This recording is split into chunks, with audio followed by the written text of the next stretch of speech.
নমস্কার বন্ধুরা, আজকে ৩রা জুন। আজকে বাবা লোকনাথের পুজো। আমি সকাল সকাল উঠে পুজো সেরে নিয়েছি।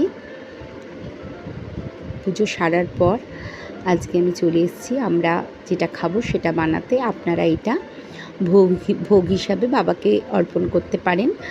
আমি কী ভাবে করছি সেটাই আজকে দেখিয়ে দিচ্ছি।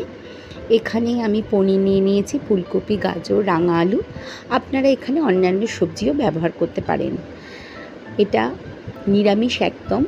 পনিরটা আমি 1 চামচ ঘিয়ে নেড়ে নিচ্ছি। তারপর আমি এখানে 1 কাপ গোবিন্দভোগ চাল আর আমি হাফ কাপ মুগ ডাল ভিজিয়েছি। আপনারা এটা শুধু চাল দিয়েও করতে পারেন। আমি শুনেছি লোকনাথ বাবার এটা নাকি খুব প্রিয় খাবার। এখানে কাঁচকলাও অনেকে দেয়, সবজি দিয়ে এটা করা হয়। আমি এখানে শুধু ফুলকপি, আলু, রাঙা আলু, গাজর এগুলোই ব্যবহার করলাম।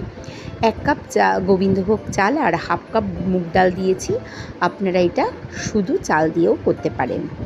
এটা ওই ঘিয়ের আমার পনিরটা ভেজে তুলে নেওয়ার পর ওর মধ্যেই আমি জিরে একটুখানি দিয়েছি। আপনারা এটা নাও দিতে পারেন, কোনো ফোড়ন ছাড়াই করতে পারেন। সবজিগুলো জাস্ট একটু নেড়েই আমি চাল ডালটা দিয়ে দিয়েছি।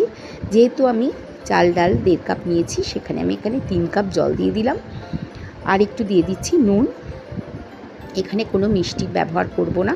আপনারা চাইলে 1 চামচ মিষ্টি দিতে পারেন, আমি কিন্তু কোনো মিষ্টি দিইনি। মাঝখানে আমি 4টে লঙ্কা আমি দিয়ে দিয়েছি। আপনারা বাবাকে দিলে লঙ্কাটা কখনোই দেবেন না। এখানে যেহেতু এটা আমরা খাবো তাই জন্য আমি এখানে লঙ্কাটা ব্যবহার করেছি।